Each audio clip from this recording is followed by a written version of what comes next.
Assalamualaikum warahmatullahi wabarakatuh. Kepada yang terhormat Bapak atau Ibu dosen dan guru penguji ujian kinerja PPG dalam jabatan tahun 2025. Perkenalkan, nama saya Ainani. Saya mengajar di MIS Miftahul Ulum, Kabupaten Situbondo, Provinsi Jawa Timur. Saya adalah mahasiswi PPG dalam jabatan LID 1 tahun 2025 di LPTK YIN Kerinci. Pada hari ini, tanggal 8 Mei, saya akan melaksanakan praktek pembelajaran dalam rangka penilaian uji kinerja atau UKIN dengan menggunakan model pembelajaran PBL atau Problem Based Learning pada mata pelajaran Bahasa Indonesia bab 8, yaitu Aman di Dunia Maya, dengan materi menyunting naskah di kelas 6. Terima kasih. Wassalamualaikum warahmatullahi wabarakatuh.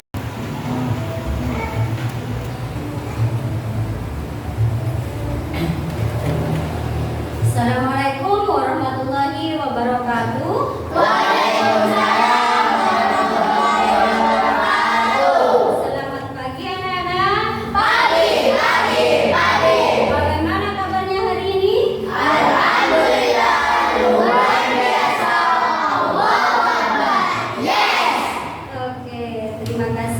Baiklah, sebelum kita memulai pembelajaran di sini biar lebih semangat lagi, kita tepuk semangat terlebih dahulu. Siap? Siap. Yuk, tepuk semangat. Semangat. Oke, kita lanjutkan dengan lagu Garuda Pancasila. Yuk, 1, 2, 3. Garuda Pancasila.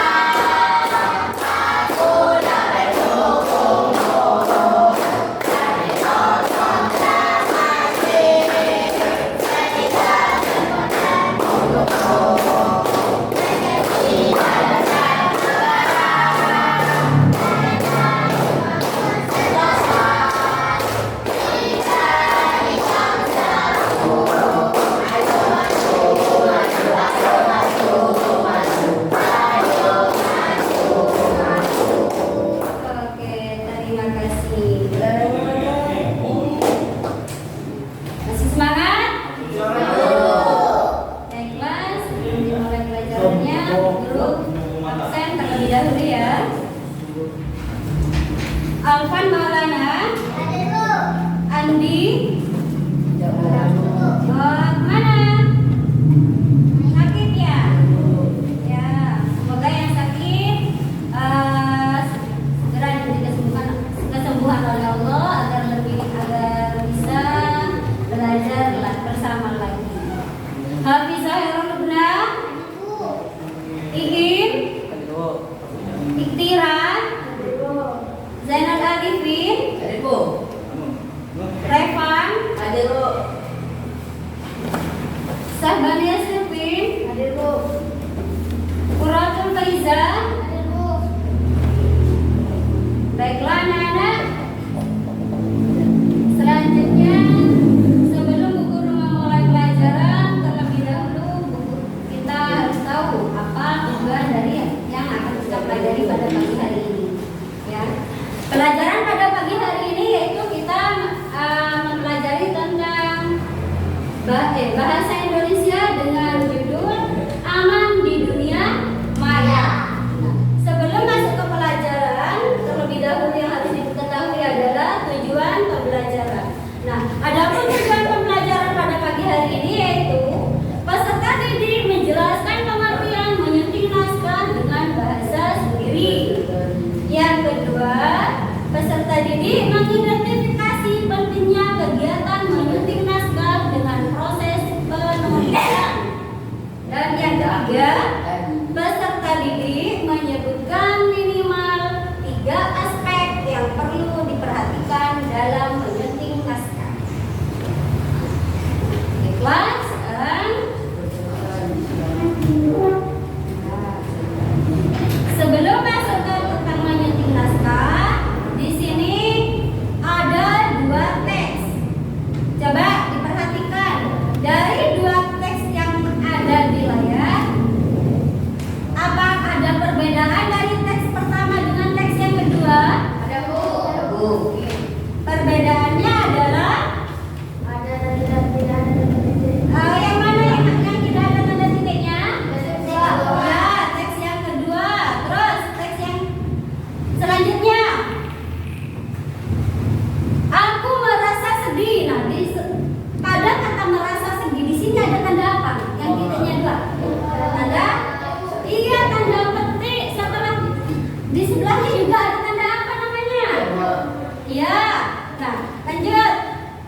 Perbedaan dari teks yang pertama dengan teks yang kedua yaitu pada tanda baca. Oke, selanjutnya yaitu pengertian tentang menyunting naskah.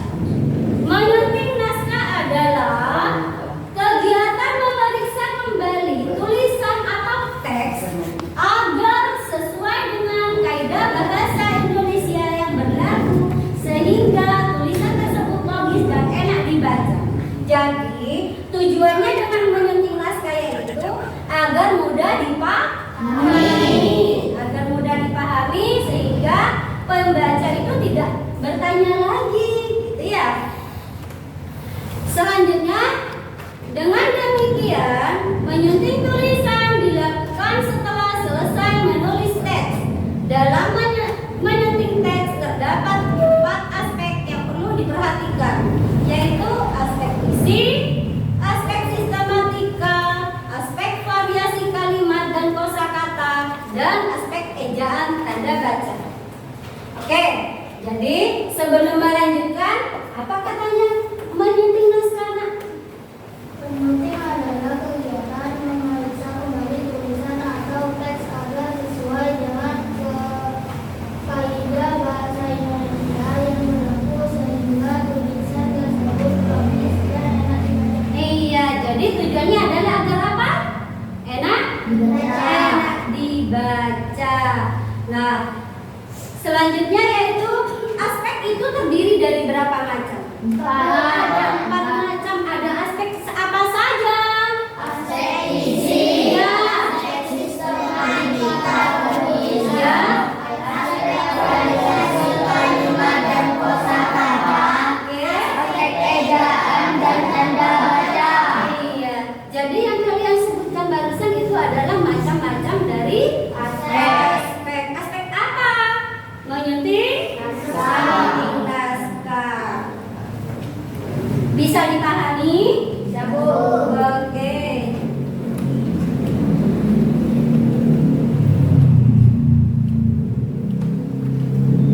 Sekarang perhatikan. Kita pelajari bersama tentang pengertian dari macam-macam aspek. Aspek isi. Coba Mbak Fiza dibaca. Apa sih pengertiannya aspek isi? Aspek isi yaitu Pengertian pada aspek ini berkaitan dengan isi keseluruhan esai yang ditulis. Isi keseluruhan esai yang ditulis harus sesuai dengan topik dan tujuan menulis esai tersebut. iya, jadi harus ada apanya? Tujuan. Selain ada tujuan, ada apanya lagi? Ada topik, ya. Sama seperti halnya kita ketika mau keluar rumah, kita harus ada tujuan tidak?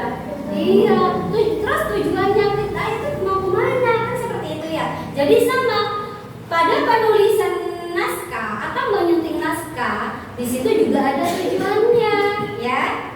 Selanjutnya yaitu yang kedua aspek apa? Sistematika penulisan. Iya, aspek sistematika penulisan.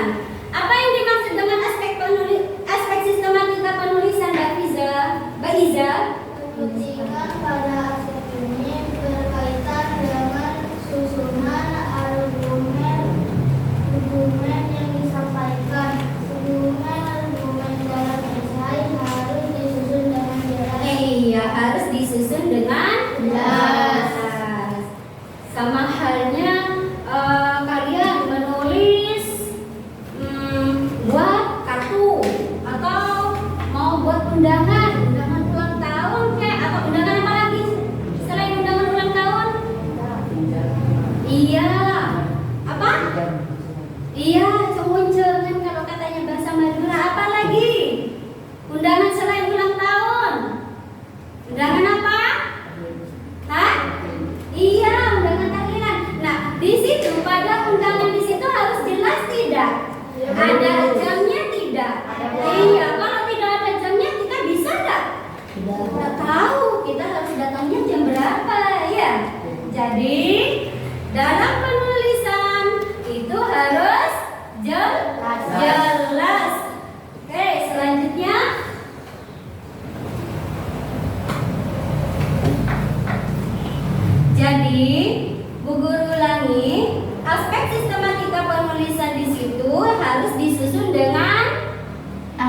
dengan jelas. Selanjutnya, sebelum Bu Guru melanjutkan ke aspek yang ketiga, Bu Guru tanya lagi, aspek yang pertama apa?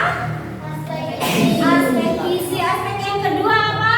Aspek sistematika penulisan. Iya, aspek sistematika dan tulisan. Selanjutnya aspek yang ketiga yaitu aspek Variasi kalimat dan kosakata. Oke, bagus. Aspek variasi kalimat dan kosakata. Nah, dalam aspek variasi kalimat dan kosakata di sini yaitu apa pengertiannya? Coba, Mbak Kinkin.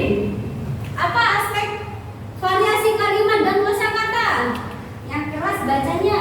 Agar tulisan tidak terkesan membosankan, maka perlu digunakan kalimat dan kosakata yang bervariasi.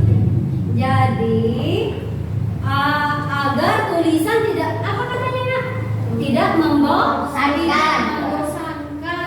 Iya, agar tulisannya tidak membosankan. Jadi perlu digunakan yang namanya kalimat kosakata yang bervariasi. Nah, variasinya apa saja yaitu menyesuaikan dengan maksud yang akan disampaikan oleh si penulis sesuai dengan kaidah bahasa Indonesia. Aspek yang keempat apa? Aspek ejaan dan tanda baca. Iya, ada aspek ejaan dan tanda baca. Aspek ejaan dan tanda baca adalah penyuntingan ejaan berkaitan dengan penulisan huruf kapital. Tahu huruf kapital apa huruf kapital tadi? Huruf? Iya, huruf besar. Ada kata baku, huruf miring, konjungsi, kata depan, gabungan kata, dan kesalahan penulisan. Jadi dalam penulisan itu harus ada harus ada huruf kapitalnya. Nah, penempatan huruf kapital biasanya di awal kalimat. Nama apa lagi yang harus menggunakan huruf kapital? Nama apa? Iya, nama orang. Nama apa lagi? Kalau kita tempat lahir, apa namanya itu? Nama kota. Jadi penulisan huruf kapital harus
Sudah? Jadi jangan lupa namanya tulis, oke?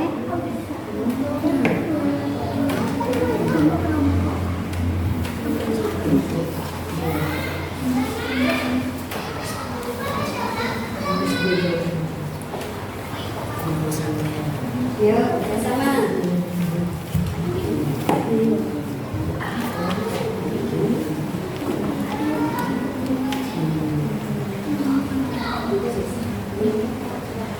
Tulis, sudah.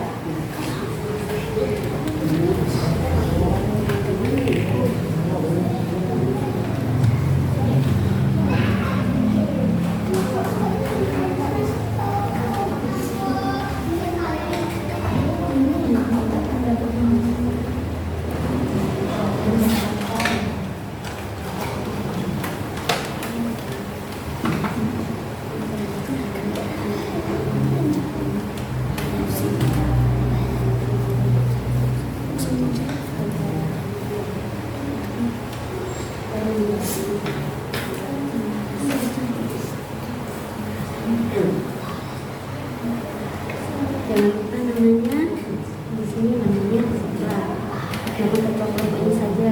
Jadi sudah?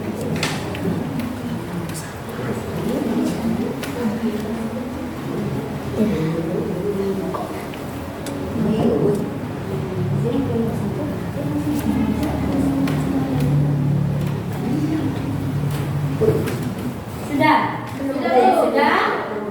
Yang sudah selesai? Oke. Tunggu dulu. Kelompok 1 sudah? Belum. Oke, diselesaikan dulu.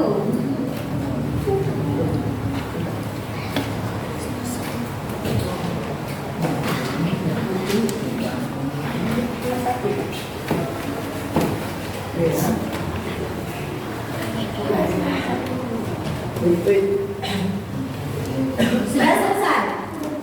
Sudah, Bu. Ada yang belum? Siapa yang jawab belum? Ditunggu dulu.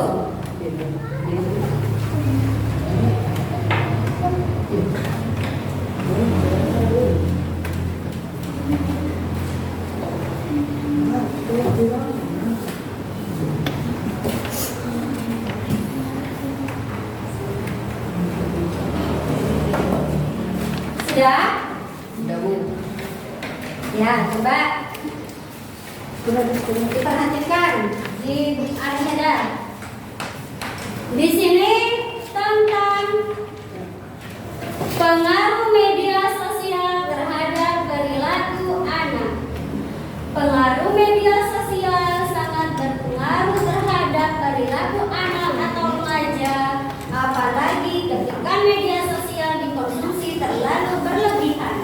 Bahkan beberapa remaja dapat mengalami masalah kecemasan atau mental. Hal ini karena media sosial lebih banyak digunakan untuk memamerkan harta. Sampai di sini yang punya HP?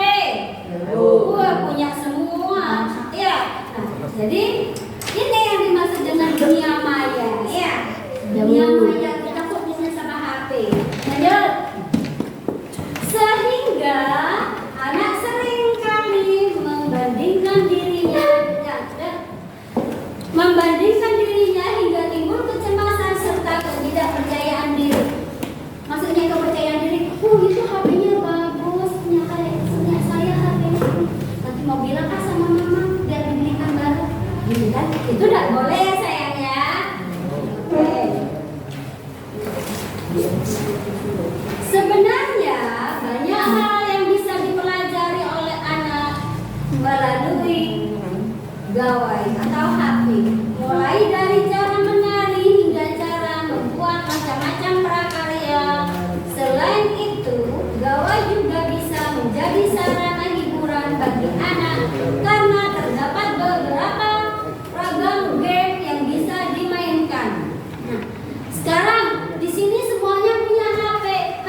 batasi dan awasi penggunaan gawai pada anak. Membuat aktivitas yang menyenangkan. Pernah nggak beraktivitas yang menyenangkan selain main game? Sepak bola.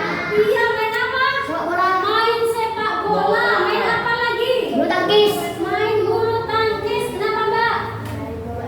Main gobak sodor. Nah, itu adalah permainan yang harus dilestarikan. Bukan cuma main HP. HP. Main HP bisa merusak apa?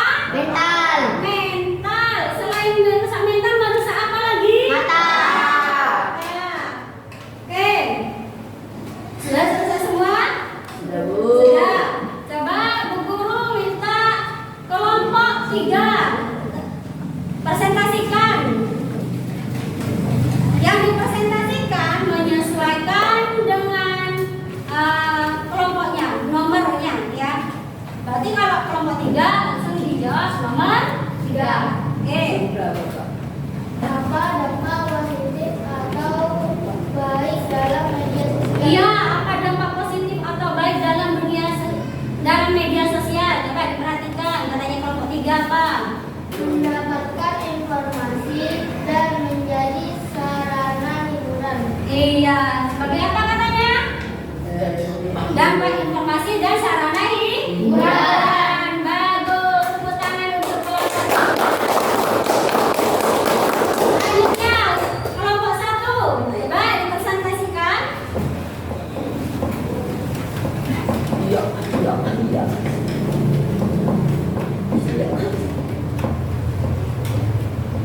Satu, apa ide pokok teks tersebut?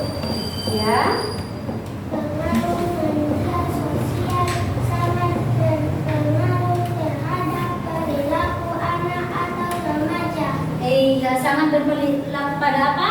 Anak dan remaja. Dan remaja. Samanya dengan kalian ya. Oke, tepuk tangan untuk kelompok.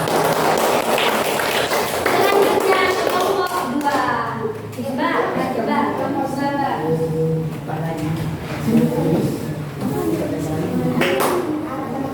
Media sosial terhadap perilaku anak dapat mengalami masalah kecemasan atau mental. Iya, dapat mengalami apa? Kecemasan dan Mental. Mentalnya kena mental ya? Nah, Iya, sehingga apa? Sulit. berkomunikasi. Iya, sulit berkomunikasi. Bagus, tepuk tangan untuk kelompok 2.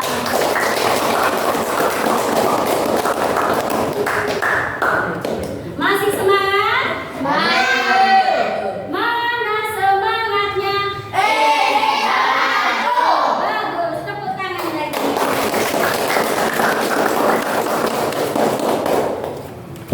Baiklah anak-anak. Nah, baiklah anak-anak. Jadi, kesimpulan materi pada hari ini yaitu menyunting adalah proses mengedit tulisan untuk memastikan kelayakan terbit baik dari isi, bahasa maupun struktur. Dengan menyunting naskah dapat meningkatkan kualitas naskah, menghilangkan kesalahan dan memastikan pemahaman yang lebih baik bagi pembaca. Jadi bacaannya mudah dipahami. Baiklah, semoga apa yang kita pelajari pada hari ini semoga bermanfaat, barokah untuk